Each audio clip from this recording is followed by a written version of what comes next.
Special report पेश कर रहे हैं Malik Nadeem, divisional bureau chief. Rawalpindi traffic police के हवाले से 2 फरवरी 2022 की कोहमरी अपडेट। महकमा मौसमियात की तरफ से बुध की रात से जुमेरात तक मरी में बर्फबारी मतवक्के बर्फबारी के पेश नज़र तमाम ट्रैफिक इंतजामात मुकम्मल कर लिए गए हैं।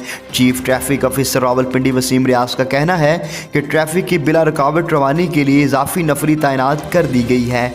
चीफ ट्रैफिक ऑफिसर ने बताया कि ज़िले इंतजामियात के अहकामात के पेश नज़र मरी में सियाहों की अब तक 1485 गाड़ियाँ मौजूद हैं। मरी के दाखिली रास्तों पर सियाहों को आगाही और एहतियाती पम्फलेट भी तकसीम किए जा रहे हैं।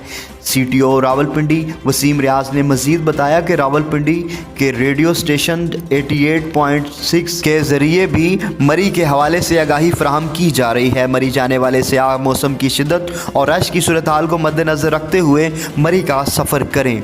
किसी किस्म की रहनुमाई और मदद की सूरत में हेल्पलाइन 0519269200 या फिर मोबाइल नंबर 0309 7770598 पर राबिता करें। रिपोर्ट पेश कर रहे थे मलिक नदीम, सब news divisional bureau chief, Rawalpindi.